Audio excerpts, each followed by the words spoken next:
Julian আলভারেজের দুর্দান্ত নৈপুণ্যে টটনহ্যাম হটস্পারকে উড়িয়ে দিল অ্যাটলেটিকো মাদ্রিদ। উয়েফা চ্যাম্পিয়ন্স লিগের রাউন্ড অফ 16-এ ঘরে মাঠে প্রথম লেগে আর্জেন্টাইন কোচের অধীনে এদিন বল পায়ে জাদু দেখান আর্জেন্টাইন এই ফরওয়ার্ড। অ্যাটলেটিকো মাদ্রিদের ঘরের মাঠ মেট্রোপলিটানো স্টেডিয়ামে চ্যাম্পিয়ন্স লিগের শেষ 16-র প্রথম লেগের ম্যাচটি টটেনহাম হটস্পারের জন্য ছিল দুঃস্বপ্নের মতন। রক্ষণের শিশুতোষ ভুল আর গোলরক্ষকের ব্যর্থতায় 5-2 গোলের বড় ব্যবধানে হেরেছে ইংলিশ ক্লাবটি। মঙ্গলবার ম্যাচের প্রথম 22 মিনিটেই মূলত সব আশা শেষ হয়ে যায় স্পার্সদের জন্য, যেখানে তারা হজম করে 4-4টি গোল। শুরুতেই গোলরক্ষকের নজিরবিহীন ভুল টটেনহামের অন্তর্বর্তীকালীন কোচ ইগোর টিউডরকে বড় ম্যাচে এক সাহসী সিদ্ধান্ত নিতে বাধ্য করে। ম্যাচের মাত্র 16 মিনিটেই নিয়মিত গোলরক্ষক গুগলিয়েলমো ভিকারিওকে বসিয়ে তিনি মাঠে নামাতে বাধ্য হন 22 বছর বয়সী চেক গোলরক্ষক আন্তোনিন কিনস্কিকে।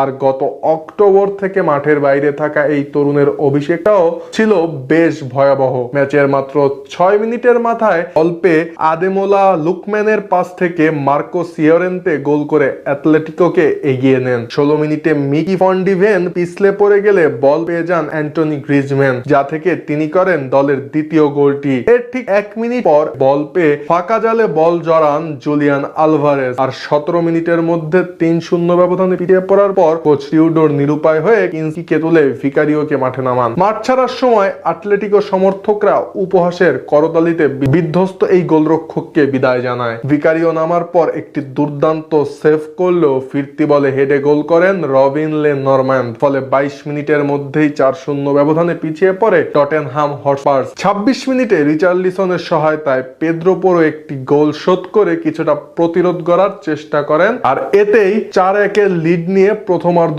শেষ করে স্বাগতিক অ্যাটলেটিকো মাদ্রিদ। বিরতি থেকে ফিরে এসে ম্যাচের দ্বিতীয়ার্ধে নিজের দ্বিতীয় ও দলের হয়ে পঞ্চম গোলটি করেন বিশ্বকাপ জয়ী আর্জেন্টাইন তারকা জুলিয়ান আলভারেজ। তবে ম্যাচের শেষ দিকে অ্যাটলেটিকো গোলরক্ষক ইয়ান ওবলাক একটি ভুল পাস দিয়ে বসেন, যা থেকে বল পেয়ে ডোমিনিক সোলাঙ্কি টটেনহ্যামের হয়ে দ্বিতীয় গোলটি করেন। শেষ পর্যন্ত 5-2 ব্যবধানে ম্যাচ জিতে কোয়ার্টার ফাইনালের পথে অনেকটাই এগিয়ে গেল ডিয়েগো সিমিওনের দল। ম্যাচে বল পায়ের দুর্দান্ত নৈপুণ্য দেখানো আলভারেজ এদিন জেতেন ম্যাচ সেরার পুরস্কার। উল্লেখ্য, টটেনহ্যামের জন্য এই হার তাদের সাম্প্রতিক ফর্মের ধারাবাহিকতা মাত্র।